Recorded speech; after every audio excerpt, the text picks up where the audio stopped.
ਟਿਰਕੀਆਣਾ immigration ਲਾ firm US immigration ਦਾ ਹੋਵੇ ਕਿਸੇ ਵੀ ਤਰੀਕੇ ਦਾ ਕੰਮ, ਕਾਲ ਅਟਰਨੀ ਜੇ ਟਿਰਕੀਆਣਾ 415 909 053 ਦੇ ਉੱਤੇ। ਊੜਾ ਡੈਟ ਰਿਲੀਫ ਵਾਲੇ ਜਿਨ੍ਹਾਂ ਦੇ ਕੋਲੋਂ ਤੁਸੀਂ ਕਿਸੇ ਵੀ ਤਰੀਕੇ ਉਹ ਜਿਹੜਾ ਡੈਟ ਆ ਉਹ ਕੰਸੋਲੀਡੇਟ ਕਰਵਾ ਸਕਦੇ ਹੋ, 60% ਤੱਕ ਤੁਹਾਡਾ ਕਰਜ਼ਾ ਜਿਹੜਾ ਆ ਉਹ ਮਾਫ ਕਰ ਸਕਦੇ ਨੇ। ਅਤੇ ਤੁਸੀਂ ਇਹਨਾਂ ਦੇ ਨਾਲ ਸੰਪਰਕ ਕਰੋ 8888889914 ਦੇ ਉੱਤੇ।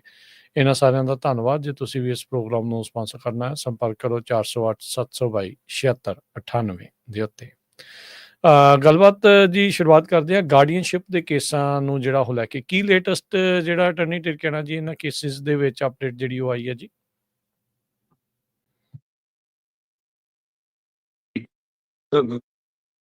ਗਾਰਡੀਅਨਸ਼ਿਪ ਕੇਸ ਦੇ ਉੱਤੇ ਜੀ ਨਵੰਬਰ 19 2025 ਆਹੀ ਜਿਹੜੇ ਹਫਤੇ ਦੇ ਵਿੱਚ ਜਿਹੜਾ ਅਪਡੇਟ ਆਇਆ, ਇੱਕ US district court eastern district of New York ਦੇ ਵਿੱਚ ਇਹ ਕੇਸ ਹੈਗਾ ACR ਵਰਸਸ ਨੋਇਨ।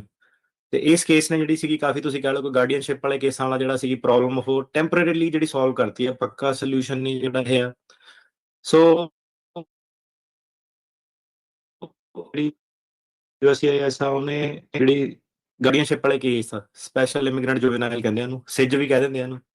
ਇਹ ਕੇਸਾਂ 'ਚ ਕੀ ਹੁੰਦਾ ਸੀਗਾ ਕਿ ਇੱਕ ਡੈਫਰਡ ਐਕਸ਼ਨ ਮਿਲਦੀ ਸੀਗੀ ਜਦੋਂ ਤੁਸੀਂ ਫਾਈਲ ਕਰਦੇ ਸੀਗੇ 360 ਤੇ ਤੁਹਾਡਾ ਇਹ ਅਪਰੂਵ ਕਰਦੇ ਸੀਗੇ ਤੇ ਨਾਲ ਇਹ ਆਟੋਮੈਟਿਕ ਜਿਹੜੀ ਸੀਗੀ ਡੈਫਰਡ ਐਕਸ਼ਨ ਦੇ ਦਿੰਦੇ ਸੀਗੇ ਜੀ। ਇਹ ਬਾਈਡਨ ਸਰਕਾਰ ਨੇ ਪਾਲਿਸੀ ਬਣਾਈ ਸੀਗੀ ਜੀ 2022 ਦੇ ਵਿੱਚ। ਡੈਫਰਡ ਐਕਸ਼ਨ ਦਾ ਮਤਲਬ ਇਹੀ ਸੀਗਾ ਕਿ ਲੋਕਾਂ ਨੂੰ ਡਿਪੋਰਟ ਨਾ ਕੀਤਾ ਜਾਵੇ, ਕਿਉਂਕਿ ਇਹਨਾਂ ਦੇ ਵਿੱਚ ਬੈਕਲੌਗ ਸੀਗਾ। EB4 ਕੈਟਾਗਰੀ ਦੇ ਵਿੱਚ ਵੀਜ਼ਾ ਦੇ ਥੱਲੇ ਆਉਂਦੇ ਆ, 4 ਤੋਂ 5 ਸਾਲ ਦੀ ਇਹਨਾਂ ਦੀ ਜਿਹੜੀ ਵੇਟ ਹੁੰਦੀ ਹੈ। ਤੇ ਕਿਉਂਕਿ ਉਹ ਸੀਗਾ ਜਿਹੜੇ ਜਵਾਕ ਆ ਉਹ ਨੈਗਲੈਕਟਡ ਜਿਹੜੇ ਜਵਾਕ ਜਿਹੜੇ ਅਮਰੀਕਾ ਦੇ ਵਿੱਚ ਸੀਗੇ, ਜਿਹੜੇ ਕਿਸੇ ਸਟੇਟ 'ਚ 18 ਸਾਲ ਤੋਂ ਥੱਲੇ, ਕਿਸੇ ਸਟੇਟ ਦੇ ਵਿੱਚ 21 ਸਾਲ ਤੋਂ ਥੱਲੇ, ਤੇ ਉਹ ਫੈਮਿਲੀ ਕੋਰਟ 'ਚ ਜਾ ਕੇ ਆਪਣਾ ਜਿਹੜਾ ਆਰਡਰ ਲੈਂਦੇ ਸੀਗੇ। ਜੱਜ ਉਹਨਾਂ ਨੂੰ ਕਹਿੰਦਾ ਸੀਗਾ ਕਿ ਇਹਨਾਂ ਦਾ ਕੋਈ ਵਾਲੀ ਵਾਰਸ ਹੈ ਨਹੀਂ, ਇਹਨਾਂ ਦੀ ਕੋਈ ਟੇਕ ਕੇਅਰ ਨਹੀਂ ਕਰ ਸਕਦਾ, ਉਹਨੂੰ ਇੱਕ ਗਾਰਡੀਅਨ ਅਸਾਈਨ ਕਰ ਦਿੱਤਾ ਜਾਂਦਾ ਸੀਗਾ। ਉਸ ਤੋਂ ਬਾਅਦ ਇਹ ਇਮੀਗ੍ਰੇਸ਼ਨ ਦੇ ਨਾਲ ਆਪਣੀ 360 ਪਟੀਸ਼ਨ ਵੀ ਫਾਈਲ ਕਰਦੇ ਸੀਗੇ, ਉਹਦੇ ਨਾਲ ਇਹਨਾਂ ਨੂੰ ਡੈਫਰਡ ਐਕਸ਼ਨ ਮਿਲ ਜਾਂਦਾ ਸੀਗਾ, ਵਰਕ ਪਰਮਿਟ ਦੀ ਆਪਸ਼ਨ ਮਿਲ ਜਾਂਦੀ ਸੀਗੀ, ਵਰਕ ਪਰਮਿਟ ਇਹ ਲੈ ਸਕਦੇ ਸੀਗੇ। ਮਤਲਬ ਇੱਕ ਪੈਰਲਲ ਪ੍ਰੋਸੈਸ ਸੀਗਾ। ਕਈ ਲੋਕੀ ਜਿਹੜੇ ਅਸਾਈਲਮ ਵੀ ਫਾਈਲ ਕਰਦੇ ਸੀਗੇ ਉਹਦੇ ਨਾਲ, ਤੇ ਇੱਕ ਥੋੜਾ ਜਿਹਾ ਹੋਰ ਸਰਟਨ ਜਿਹੜਾ ਸ਼ੋਰ ਪਾਥ ਜਿਹੜਾ ਸੀਗਾ। ਤੇ ਜਿਹੜੀ ਟਰੰਪ ਐਡਮਿਨਿਸਟ੍ਰੇਸ਼ਨ ਸੀਗੀ ਉਹਨੇ ਆ ਕੇ ਜਿਹੜਾ ਸੀਗਾ ਜੂਨ 2025 'ਚ ਇਹ ਰੂਲ ਜਿਹੜਾ ਸੀਗਾ ਆਪਣੀ ਚੇਂਜ ਕਰਤੀ। 2012 ਵਾਲੇ ਜਿਹੜੇ ਚੱਲਦੇ ਸੀਗੇ, ਇਹਦੇ ਵਿੱਚ 9 ਜਿਹੜੇ ਸੀਗੇ ਜਵਾਕ ਉਹਨਾਂ ਨੇ ਮਿਲ ਕੇ, ਤੇ 2 ਸੰਸਥਾਵਾਂ ਸੀਗੀਆਂ ਮੇਰੇ ਖਿਆਲ, ਉਹਦੇ ਵਿੱਚ ਇੱਕ ਕੈਥੋਲਿਕ ਚੈਰਿਟੀਜ਼ ਵੀ ਜਿਹੜਾ ਹੈਗਾ ਤੇ ਇੱਕ ਹਿਸਪੈਨਿਕ ਆਰਗੇਨਾਈਜੇਸ਼ਨ ਸੀਗੀ, ਇਹਨਾਂ ਨੇ ਰਲ ਕੇ ਜਿਹੜਾ ਸੀਗਾ ਇਹ ਲਾਸੂਟ ਕੀਤਾ। ਇੱਕ ਅਮਰੀਕਾ ਦੇ ਵਿੱਚ ਹੈਗਾ ਐਡਮਿਨਿਸਟ੍ਰੇਟਿਵ ਪ੍ਰੋਸੀਜਰਸ ਐਕਟ, APA ਕਹਿੰਦੇ ਹੈਗੇ। ਉਹ ਧਾਰਾ ਦੇ ਥੱਲੇ ਸਾਰੇ ਜਿਹੜੇ ਕਾਨੂੰਨ ਚੈਲੰਜ ਉਦੋਂ ਹੁੰਦੇ ਆ ਜਦੋਂ ਉਹ ਕਹਿੰਦੇ ਆ ਕਿ ਤੁਸੀਂ ਜਿਹੜਾ ਸਹੀ ਪ੍ਰੋਸੀਜਰ ਜਿਹੜਾ ਫੋਲੋ ਨਹੀਂ ਕੀਤਾ। APA ਐਡਮਿਨਿਸਟ੍ਰੇਟਿਵ ਪ੍ਰੋਸੀਜਰਸ ਐਕਟ, ਉਹਦੇ ਥੱਲੇ ਕਾਫੀ ਲਿਟੀਗੇਸ਼ਨ ਜਿਹੜੀ ਚੱਲਦੀ ਹੈ। ਉਹ ਬੇਸਿਕਲੀ ਕੀ ਕਹਿੰਦੇ ਆ ਕਿ ਇਹ APA ਦੀ ਵਾਇਓਲੇਸ਼ਨ ਕਰਦਾ, ਜਿਹੜੇ ਹਿਸਾਬ ਨਾਲ ਇਹਨਾਂ ਨੇ ਪਾਲਿਸੀ ਕੈਂਸਲ ਕੀਤੀ ਆਪਣੀ। ਤੇ ਇੱਕ ਨੋਟਿਸ ਐਂਡ ਕਮੈਂਟ ਪੀਰੀਅਡ ਤੁਸੀਂ ਦੇਣਾ ਹੁੰਦਾ, ਇੱਕ ਤਰੀਕਾ ਹੁੰਦਾ ਰੂਲ ਮੇਕਿੰਗ ਦਾ, ਉਹ ਇਹਨਾਂ ਨੇ ਫੋਲੋ ਨਹੀਂ ਕੀਤਾ। ਤੇ ਇੱਕ ਅਕਾਰਡੀ ਡਾਕਟਰੀਨ ਹੁੰਦੀ ਆ, ਜਿਹਦਾ ਮਤਲਬ ਇਹ ਹੁੰਦਾ ਕਿ ਜਦੋਂ ਇੱਕ ਵਾਰੀ ਕੋਈ ਸੰਸਥਾ ਆਪਣੇ ਰੂਲ ਬਣਾਉਂਦੀ ਆ, ਉਹਨਾਂ ਨੂੰ ਉਹ ਰੂਲ ਜਿਹੜੇ ਫੋਲੋ ਕਰਨੇ ਪੈਂਦੇ ਆ। ਠੀਕ ਹੈ ਕਿ ਇਹ 3 ਚੀਜ਼ਾਂ ਦੀ ਵਾਇਓਲੇਸ਼ਨ ਸੀਗੀ। ਕਾਫੀ ਇੰਟਰਸਟਿੰਗ ਜਿਹੜਾ ਕੇਸ ਹੈਗਾ, ਤੇ ਇਹਦੇ ਕੇਸ ਦੇ ਰਿਲੇਟਡ ਹੀ ਜਿਹੜੀ ਅੱਜ ਗੱਲ ਕਰਾਂਗੇ। ਗੱਲ ਕਰਨ ਦਾ ਮਕਸਦ ਸਿਰਫ ਇਹੀ ਹੁੰਦਾ ਕਿ ਤੁਹਾਨੂੰ ਥੋੜਾ ਜਿਹਾ ਹੋਰ ਡੂੰਘਾਈ ਦੇ ਵਿੱਚ ਜਿਹੜੀ ਸਮਝ ਲੱਗੇ ਕਿ ਡਿਟੇਲਸ ਜਿਹੜੀਆਂ ਕੇਸ ਦੀਆਂ ਕੀ ਹੁੰਦੀਆਂ। ਕਿਉਂਕਿ ਆਪਣਾ ਲੌਂਗ ਫਾਰਮੈਟ ਜਿਹੜਾ ਸ਼ੋਅ ਹੈਗਾ, ਮੇਨਲੀ ਆਪਣਾ ਮਕਸਦ ਇਹ ਹੁੰਦਾ ਕਿ ਲੋਕਾਂ ਨੂੰ ਜਿਹੜਾ ਪਤਾ ਲੱਗਦਾ ਰਹੇ ਕਿ ਸਹੀ ਨਿਊਜ਼ ਜਿਹੜੀ ਉਹ ਕੀ ਹੈਗੀ ਆ ਜੀ। ਸੋ ਟੈਂਪਰੇਰੀ ਹੈਗਾ, ਇਹ ਕੋਈ ਪਰਮਾਨੈਂਟ ਅਜੇ ਇਸ ਵੇਲੇ ਸੋਲੂਸ਼ਨ ਨਹੀਂ ਹੈਗਾ। ਸੋ ਹੁਣ ਨਵੰਬਰ 19 2025 ਨੂੰ ਜਿਹੜਾ ਸੀਗਾ ਇਹ ਕੋਰਟ ਨੇ ਸਟੇ ਦੇ ਦਿੱਤੀ, ਬਲੌਕ ਕਰਤਾ ਕਿ ਤੁਸੀਂ ਇਹਨੂੰ ਕੈਂਸਲ ਨਹੀਂ ਕਰ ਸਕਦੇ। ਜਿਹੜੇ 2022 ਵਾਲੀ ਪਾਲਿਸੀ ਆ, ਤੇ ਇਹਨੂੰ ਵਾਪਸ ਉਹੀ ਪਾਲਿਸੀ ਜਿਹੜੀ ਰਿਸਟੋਰ ਕੀਤੀ ਜਾਵੇ ਬਾਈਡਨ ਵਾਲੀ। ਸੋ ਪਹਿਲੀ ਚੀਜ਼ ਤਾਂ ਰਾਈਟ ਆਫ ਦਾ ਬੈਟ ਇਹੀ ਹੈ ਕਿ ਤੁਸੀਂ ਦੇਖੋ ਕਿ ਜਿਹੜੀ ਫਾਈਟ ਹੈਗੀ ਆ ਉਹ ਲਾਈਨ ਦੇ ਇਸ ਬੰਨੇ ਉਸ ਬੰਨੇ ਚੱਲਦੀ ਰਹਿੰਦੀ ਆ। ਇੱਕ ਸਰਕਾਰ ਉਹਨੂੰ ਕੈਂਸਲ ਕਰਦੀ ਆ, ਦੂਜੀ ਜਾਂ ਜਿਹੜੇ ਗਰੁੱਪ ਜਿਹੜੇ ਹੈਗੇ ਆ ਕੈਥੋਲਿਕ ਚੈਰਿਟੀ ਵਾਲੇ, ਹਨਾ। ਸੋ ਇੱਥੇ ਗੱਲਾਂ ਆ ਜਾਂਦੀਆਂ ਕਿ ਕਈ ਵਾਰੀ ਆਪਾਂ ਰੇਡੀਓ ਤੇ ਵੀ ਗੱਲ ਕੀਤੀ ਹੈ ਕਿ ਕਈ ਸੰਸਥਾਵਾਂ ਜਿਹੜੀਆਂ ਸੀਗੀਆਂ ਕਮਿਊਨਿਟੀਆਂ ਜ਼ਿਆਦਾ ਆਰਗੇਨਾਈਜ਼ਡ ਹੈਗੀਆਂ ਆਪਣੀ ਕਮਿਊਨਿਟੀਜ਼ ਨਾਲੋਂ, ਇਹਦੇ ਵਿੱਚ ਕੋਈ ਡਾਊਟ ਨਹੀਂ ਹੈਗਾ। ਤੁਹਾਡੇ ਤੋਂ ਪਹਿਲਾਂ ਕੋਈ ਪੁੱਛਦਾ ਸੀਗਾ ਟਰੱਕ ਵਾਲਾ ਕਿ ਯਾਰ ਇਹਨਾਂ ਦਾ ਲਾਇਸੈਂਸ ਦਾ ਏਦਾਂ ਹੋਇਆ, ਮੈਂ ਕਿਹਾ ਉਹ ਟਾਈਮ ਆ ਕੇ ਲੰਘ ਵੀ ਗਿਆ ਜਿਹੜਾ ਸੀਗਾ ਕਲਾਸ ਐਕਸ਼ਨ ਵਾਲਾ CDL ਲਾਇਸੈਂਸ ਦੇ ਰਿਲੇਟਡ, ਉਹ ਮਤਲਬ ਕਿ ਉਧਰ ਨੂੰ ਗਏ ਨਹੀਂ। ਤੇ ਚੀਜ਼ਾਂ ਕੀ ਹੁੰਦੀਆਂ ਕਿ ਹੁਣ ਫਾਈਟ ਕਰਨ ਦੇ ਨਾਲ ਹੀ ਚੀਜ਼ਾਂ ਮਿਲਦੀਆਂ, ਆਪਣੇ ਆਪ ਕੁਝ ਨਹੀਂ ਮਿਲਦਾ ਹੁੰਦਾ ਲਾਈਫ ਦੇ ਵਿੱਚ। ਤੇ ਇਸ ਕੇਸ ਦੀ ਆਪਾਂ ਹੁਣ ਜਿਹੜੀ ਗੱਲ ਕਰੀਏ, ਇਹ ਕਹਿੰਦੇ ਆ ਕਿ ਜਿਹੜਾ SIJ ਜਿਹੜਾ ਸੀਗਾ ਇੱਕ ਹਿਊਮੈਨਿਟੇਰੀਅਨ ਕਲਾਸੀਫਿਕੇਸ਼ਨ ਹੈਗੀ ਹੈ, ਕਿਉਂਕਿ ਜਿਹੜੇ ਅਬਿਊਜ਼ ਹੋਏ ਆ, ਬੱਚੇ ਨੈਗਲੈਕਟ ਹੋਏ ਆ ਜਾਂ ਅਬੈਂਡਨ ਕਰ ਦਿੱਤੇ ਗਏ, ਉਹਨਾਂ ਵਾਸਤੇ ਇਹ ਸੀਗਾ। ਇਹਦੇ ਵਿੱਚ 1.5 ਲੱਖ ਤੋਂ ਜ਼ਿਆਦਾ ਜਿਹੜਾ ਬੈਕਲੌਗ ਇਸ ਵੇਲੇ ਹੈਗਾ।